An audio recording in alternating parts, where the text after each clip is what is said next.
They admit it very freely. We got it from the Anunnaki. The Anunnaki made us. The Anunnaki told us everything. They are our gods. We serve them. Is it possible? Is it possible that there were superior beings on the earth in the deep past, living here, and at some point creating us as their slaves and servants? Well, there's certainly evidence that they were here, and it's all around us. Next slide. You got some of it here in the neighborhood. Megalithic stones from anywhere in the world. These are only 50 tons. These are pretty light. But you will notice that science focuses on one thing when they try to discuss megalithic stones and how they might come to be. How did the primitive people move them there? How did they set them up? How did they move them there? And that is not the issue. They do that to get you to look away from the real issue, which is, how did they cut them out?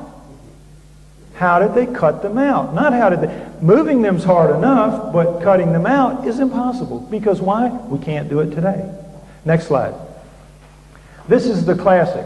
This is an ancient 1,170, what you were just looking at was 50, 1,170 ton obelisk lies unfinished at the Aswan quarry. A crack rendered the stone unusable. Now, this thing's about, what, 130 feet long, about 40, 50 feet wide, whatever. 30 feet, it doesn't matter. It's huge. You ever been there? You ever seen it? Anybody? It sits in a hole about 15 feet deep. This is it. The guy taking the pictures. It's in a hole. It's got just those little edges where they worked it, but they've got it pretty much done. They're working on the spire here. This is the mark of a machine. Now what they say is that this is of course done with stone. That Stonehenge was done with stone. Everything was cut with stone. This is pink granite. One of the hardest stones in the world. Those blue stones at Stonehenge, aren't they the hardest stones in the world? How do you cut stone on stone when you're working with some of the hardest stones there are? And you polish them to a high sheen. Look at some of the obelisks that they finished. How big and beautiful they are. How were they doing that? What abrasives were they using on those? It's incredible. So they're working on this one, and this is not a little stone axe chopping it out. This is some kind of the equivalent of a big belt sander taking out chunks of pink granite the size of the seat that you're sitting on. And they were pressing right here with the belt sander, taking this out, shaping the point, and oh, they pressed too hard and they cracked it. And they unbuckled that machine and they just went away and they left it for us to marvel at. But now, let's think about it a minute. What's the real problem here? It's not cutting it here and shaping it. It's that final cut through the bottom to get it up. How could they do that? We could not today, we do not have a saw blade today that could pass through that, under that, because the weight of the stone would absolutely freeze it as soon as it got up under it. It could not be done. Impossible. So no primitive people, but it's just like saying somehow they did it with abrasives. Somehow they did it. Somehow. They didn't do it. That's the key. They didn't do it. The gods did this. The Anunnaki did this. No other way. Okay, now what are the odds again of us being created? Well, something certainly happened here. The cerebral cortex is the deeply convoluted surface region of the brain that is most strongly linked to intelligence. It's that staining on the outside. You peel that off of a rat, it'll cover a postage stamp. Peel it off a monkey, it'll cover a postcard. Peel it off a chimpanzee, a sheet of typing paper. Peel it off of us, 4 sheets of typing paper. Something clearly happened here. This is not a transition of any kind. This is a transformation. More than that, we only use maybe a half sheet, maybe a sheet of what we have. These guys use all theirs, but we're different. We have a completely different wiring system. And we only use a part of it. Now, you get a lot of argument about this now because nobody wants to really deal with this from the scientific end of things. But the truth of it is, there's been enough research done on savants. Used to be called idiot savants. They're called savants now. You all remember Dustin Hoffman and Rain Man. There are over 100 of those folks.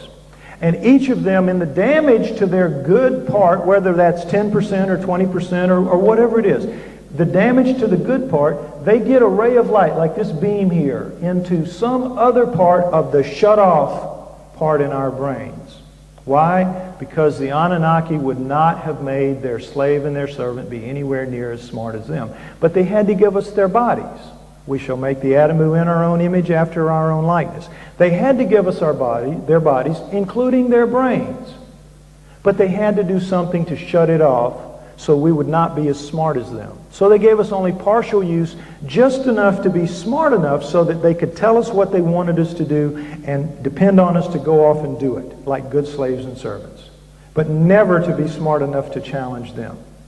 And we know that, and we know their brains are in our heads and that their brains are super powerful relative to ours, because in savants they get these incredible abilities in math, in music, in art, in sculpture. Abilities that are so far beyond our normal geniuses, it's not even funny. So if there was only one of them, it would be a freak of nature. But you're looking at 100 and it's always the same thing. They get a little tear into, a little vision into what's blocked off in my brain, in your brain, and every normal person's brain.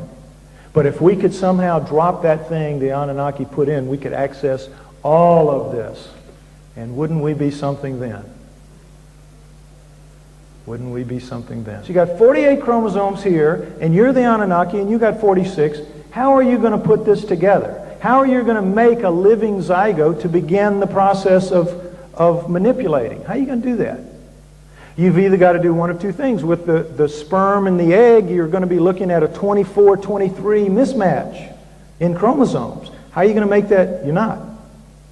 You've got to add a chromosome to the 23, or take away a chromosome from the 24, which would be the creature of Earth, or add a chromosome to your own self, neither of which will work because you won't have the same creature, and it's just too much DNA to fool with. You can't do it. There's only one way to solve this problem. You have to take the 48 chromosome, the one with the 48 chromosomes, and you have to fuse two of them together so that they only take up one space. And now you've got, even though you've got 48 chromosomes, it's taken up one space, and you can match it up with a 23, and you can get to work. Am I right? Do you understand me? Next slide.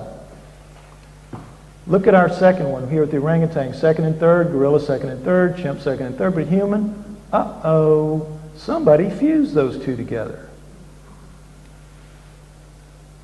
Now, we're told Mother Nature did that somehow, some way. You know, it's like everything else had just happened by magic. The Anunnaki did this. There's no way otherwise for that to happen. And it's some of the clearest evidence that there is. That we're genetically manipulated, genetically put together, and genetically created. And furthermore, we're told that we're like primates, that we're primates. When we don't have primate bones, we don't have primate muscles, we don't have primate skin, we don't have the primate hair pattern on our body. They're light in front, thick on back, we're light on back, thick on front. What's that about? We don't have their heads, their brains, their arm length. We don't have anything that's primate. We don't have primate sexuality, and we don't have the same number of chromosomes. How does that equal primate? It doesn't.